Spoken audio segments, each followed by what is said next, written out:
Hi, greetings. My name is Bob Nameng. I'm the founder of Soweto Kliptown Youth, which in abbreviation we call it SKY, SKY. It's a non-profit organization that was founded around 1987 by God's grace. And I run this NPO now for 35 years in existence, and it's a blessing, and I'm humbled, I'm grateful.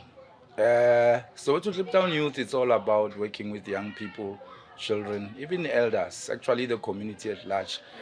But the youth is very important in my life because these are fathers and mothers of tomorrow, husbands and wives, leaders of tomorrow. So I believe any country that doesn't take care of its youth, the future is doomed. Hence you hear me saying my organization is SKY, Soweto Kliptown Youth. If you look at the name Soweto Kliptown Youth, Soweto is just something else. It's magic, and it has magic on its own. Kliptown, very historical history also. Youth, that's the engine. So I was once a youth, and I know what it feels like and what is it like to be a youth, especially to find yourself in a community where there are no activities. It is just dry, idling all the time, and doing sun engineering, meaning waking up in the morning watching the sun. The ghetto youth is what they go through, exposed to drugs, exposed to all the evil forces and negative stuff. But I thank God so much. Praise be to Jah Almighty, because I'm here to serve a purpose.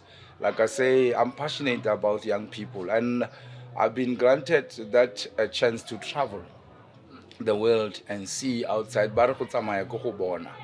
What's going on outside in the world. And that's where you learn that youth or young people have got same things in common. There's a time where you find young people killing themselves, being suicidal. You go to UK, is the same thing. You go to America, is the same thing. Senegal, Tanzania, all over. So it's very imperative and crucial to look after young people.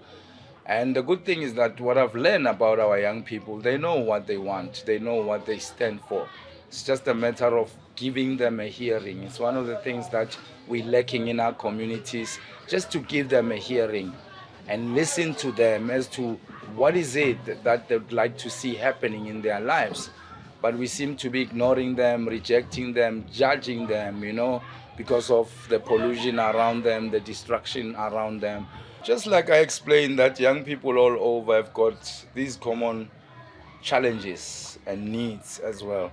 But when you look as people who travel a lot, when you check, there are a lot of young people in other countries that are so privileged. Remember, we are new in this so-called freedom, even though personally I believe I haven't seen freedom yet. But in this new democracy, our young people are not being provided with necessities of life. I'll check, I'm involved in so many exchange programs of young people. And you realize that young people from America, when they go to other countries, they get supported, funds, clothing, everything. They're being provided with necessities of life. Now, that on its own is confidence. Already they have confidence, and they do whatever they do comfortably so. But check our young people who've got nothing, as in nothing. Remember, with confidence, that's a quote from Marcus Garvey, Mosia Garvey. With confidence, you've already won the battle before you even get to the battlefield. But no confidence, you are twice defeated. So, but because we are survivors, the black survivors, I've seen the youth of today surviving, making something out of nothing, which also shows you that they are so creative and innovative. I was once a youth. I played, I danced, I acted on stage. I did it. I did all what the youth is supposed to do. That's why today I'm able to share my experience with the young people. Because they're not going to be young forever. At some point, there'll be older people. So, but exchange programs are very powerful in such a way that they bring these young people from different backgrounds together, whether your different culture, religion, way of life, whatsoever. But once they come together, that's when they realize that, Aibo, we all fall under same race, which is human race. And we are all spiritual people. I wish we could focus, me when I work with young people or motivate young people, which motivates me in return, I focus more on their spirituality, because I think my secret is in my spirituality. My strength, my power is in my spirituality, not their spirituality, not somebody's spirituality, not the spirituality that I've been taught. It lives within me because the greater God is within.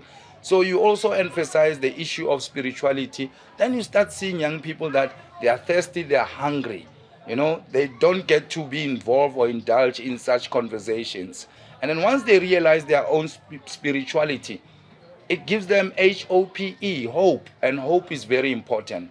And then as you move on with sessions, working with young people, then they start tapping into other spiritual levels, which simply displays or expose their spiritual creativity. Normally people don't get to those levels. People fear themselves. Now even the youth of today, not all, some, they have this fear pressure, and if it goes with peer pressure, then it's trouble.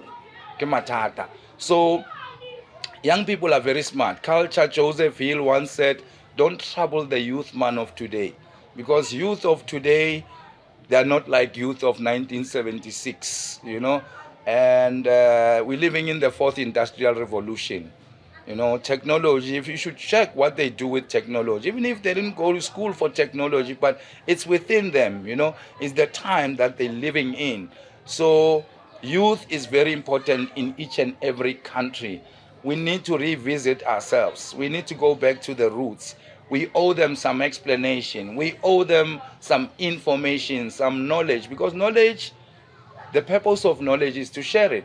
Now, if we don't share that with our youth and expect them to excel tomorrow and to be better mothers and fathers, it's impossible. Cultural exchange programs are very important in a sense that we actually get to learn more about other people's culture, other people's way of life, way of doing things. You see, you get to grow, you know, you get to experience, you know. It's a platform where you got to live your life outside the box, because when you focus on your culture only and don't learn about other people's cultures, then it means you are living your life in the box.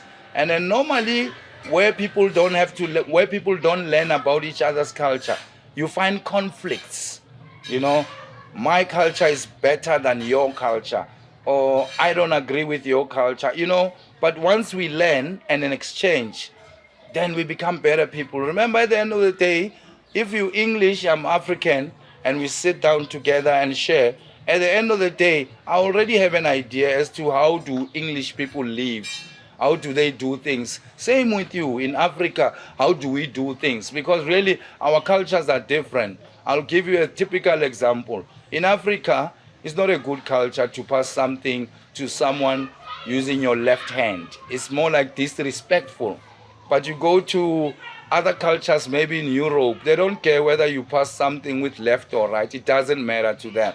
So if we don't learn as an English person or American, that kind of culture, you're going to have what we call internal conflicts. When you pass me something with your left, at that time I'm not aware that you hardly know my culture. I'm going to feel offended, but I'm not going to let you know. But inside of me, there's a voice that says, what the hell are you taking me for? But if you would have learned that in Africa, you don't pass something with your left hand, then you would have done the right thing. Join both your hands, maximum respect when you join both of your hands, and pass it on, you know. So cultural exchange programs open minds. It open your mind, you know. And remember, the more we read also is the more we realize we don't know. It takes you back to go and read about certain culture, certain people, certain country, and then you get to grow and know more and more and more. So I think we should encourage that. And that also breaks boundaries. That also makes us realize that we need to take pride in who we are.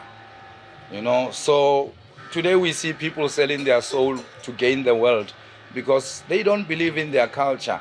They lost their culture. They've started a new culture that is actually misleading them, you know, because culture, you need to go back to the roots where it all started and come step by step. In order for you to know your destiny, you need to go back to your roots. So, but in a nutshell, I believe in the youth. I love the youth and I accept them the way they are. And I believe one day they'll change the world and they'll become better people at the end of the day.